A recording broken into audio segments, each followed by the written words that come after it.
The Trump administration is moving so aggressively, even a Republican senator today declared the pace is just downright dizzying. And after Mr. Trump took those executive actions to build a wall on the southern border and crack down on sanctuary cities, today Mexico's president canceled a planned meeting with Mr. Trump, who, in yet another swift move, slapped back at Mexico by proposing a 5 to 20% tax on Mexican imports to pay for the wall, and tried to, among other things, keep illegal immigrants from making it to sanctuary cities right here in America. Except our first guest tonight claims those sanctuary cities don't even exist. Francisco Hernandez is a Texas immigration attorney.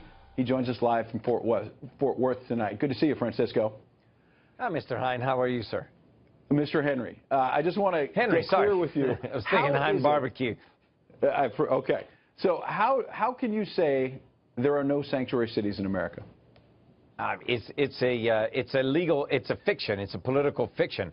The federal government, immigration, the Department of Homeland Security doesn't need a local city's cooperation or enforcement or anything to catch anybody they want.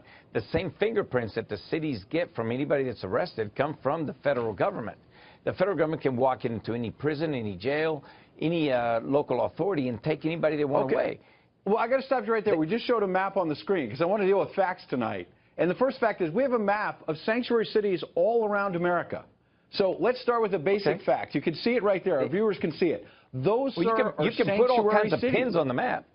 Yeah, those are sanctuary cities. You can put all kinds of pins on the map. It doesn't matter. Even if they... Local officials, pardon me one sec, local officials in those cities will not...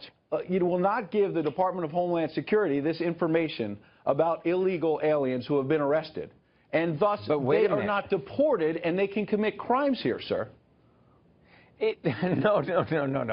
The I don't know why you're laughing, because they commit crimes in America every day. Oh, well, of course they do, but we're talking about what Homeland Security does. Even if the city's passed any kind of ordinance, it's void as to federal law. It's preempted by federal law. And the federal government doesn't need the city's cooperation. They don't need the cities to call and tell them, hey, we got so-and-so. Department of Homeland Security already has that information before the cities have it. So let's back up for 1 minute then. You are confirming, finally, that sanctuary cities do exist.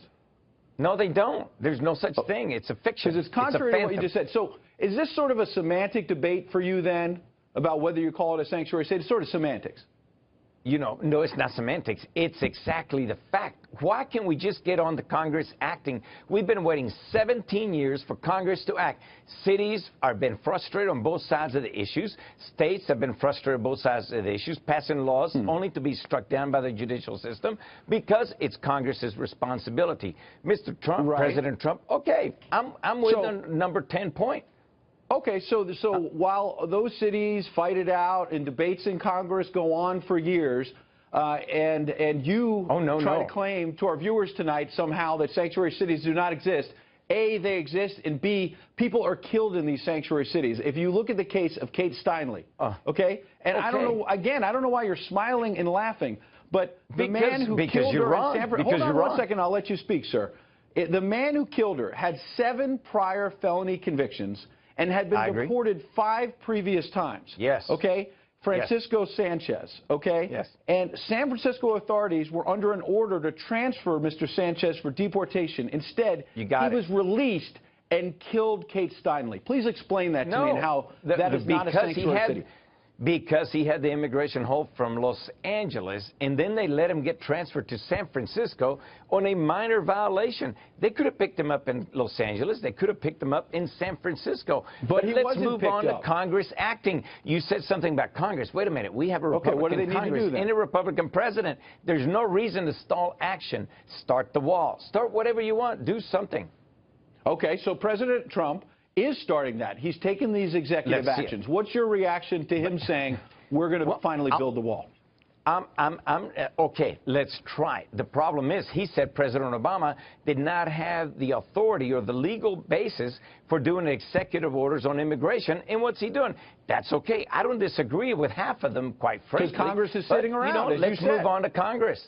Okay, Congress is sitting around, so he's taking executive action. What's wrong with that? No, he's only been in office 4 days. Come on, give him a chance. Let's give him a chance to succeed or fail. Years before Congress, let's go.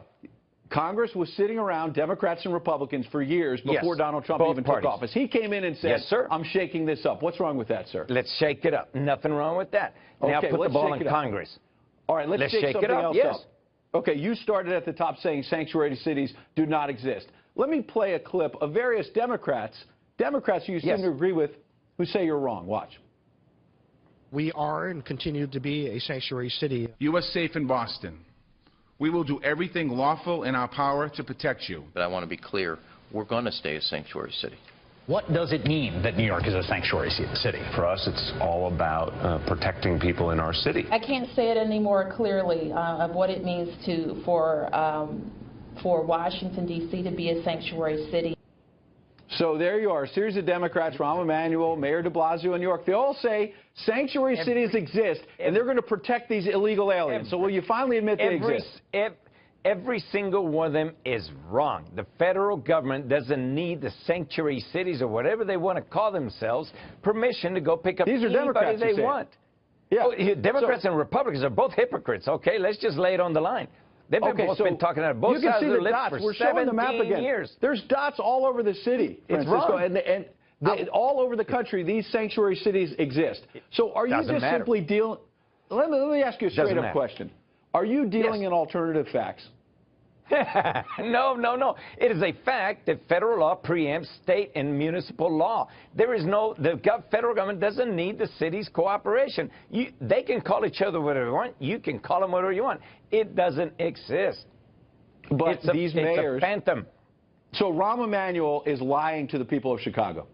A politician's lying to the people of their constituency. Well, he said the sanctuary city not only exists, Francisco, but he is going to protect those illegal aliens. So why is that happening in America tonight? Why are illegal aliens being protected? He cannot protect them. He says he's going to protect them.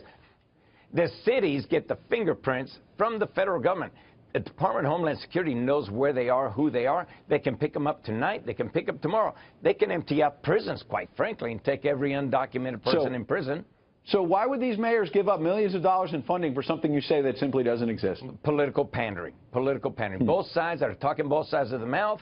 Let's get to Congress, get to action. Let's do some immigration reform, like in point number 10 of President Trump. Let's give him a chance to succeed. Let's give him a chance to fail.